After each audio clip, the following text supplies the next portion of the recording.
प्रधानमंत्री आदरणीय नरेंद्र मोदी जी का और हमारे एनडीए के सहयोगी नीतीश कुमार जी को, कि जिनके नेतृत्व के अंदर जो जिस ट्रांसपेरेंसी से सरकार चल रही थी और जो लगातार आदरणीय नरेंद्र मोदी जी के नेतृत्व में जो देश आगे बढ़ रहा है और देश का गौरव जो इन 11 सालों के अंदर विश्व पटल पर बढ़ाने का काम किया है, आज देश एकजुट होकर के और भारतीय जनता पार्टी के साथ है, एनडीए के साथ है। लोकसभा के चुनाव के बाद की शुरुआत हरियाणा से हुई थी कि हरियाणा के अंदर सरकार बनी, उसके बाद में महाराष्ट्र जीता, उसके बाद में दिल्ली जीता, अब बिहार में तो बाकी सबका सुपड़ा ही साफ कर दिया।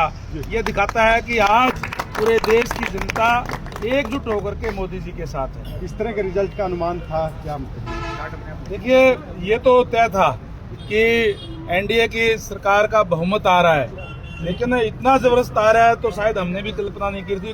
कल्पना से भी परे जो रिजल्ट जो है वो आए। इलेक्शन से पहले राहुल गांधी ने हाइड्रोजन बम भी फोड़ा गया था उनके द्वारा, क्या लग रहा कि बम का असर? इतनी तेजी से राहुल गांधी जी ने झूठ फैलाने का काम किया, इतनी तेजी से बिहार की जनता ने उनका सुपड़ा साफ करने का काम किया, क्योंकि ये लोग केवल और केवल झूठ की राजनीति करते हैं। इन्होंने लोकसभा के चुनाव से पहले भी इन्होंने वो संविधान की पत्रिका हाथ में लेकर के झूठे बयान देने का काम किया था कि भारतीय जनता पार्टी की सरकार आई तो संविधान बदल देगी।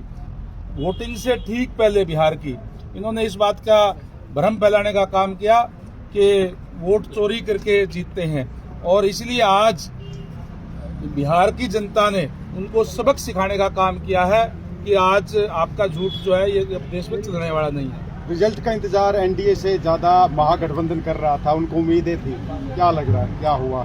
लगा क्या है, तो सामने ही है, सारा सुपड़ा ही साफ हो गया। एक तरफा माहौल जो है ये केवल बिहार की बात नहीं है, ये पूरे देश का माहौल है। आपने देखा, जैसे मैंने कहा, पहले हरियाणा के अंदर, फिर महाराष्ट्र में, फिर दिल्ली में, अब बिहार के अंदर जितने भी चुनाव आएंगे वो सारे में एनडीए की जीत होगी। श्रेय किसको देंगे जो जीत का जो श्रेय है? देश के यशस्वी प्रधानमंत्री नरेंद्र मोदी जी, जिनके नेतृत्व में देश आगे बढ़ रहा है, जिनका विजन है कि 2047 के अंदर जब देश आजाद हुए 100 साल हो जाएंगे तो विकसित राष्ट्र होना चाहिए, आत्मनिर्भर भारत होना चाहिए, और निरंतर उस दिशा के अंदर देश बढ़ रहा है। और देश की जनता आज एनडीए के साथ, नरेंद्र मोदी जी के साथ। सर, हरियाणा के भी कई नेता जो है वहां पर गए थे बिहार चुनाव में, और काफी महत्वपूर्ण भूमिका रही, यहाँ से लोग भी गए, कार्यकर्ता भी काफी गए। भारतीय जनता पार्टी संगठन की पार्टी है, जो नेता तो बाद में होते हैं, सारे के सारे हम पहले पार्टी के कार्यकर्ता हैं, जिनकी भी ड्यूटियां लगती है। सबने अपने अपने तरीके से वहाँ कार्य किया, रिजल्ट आपके सामने।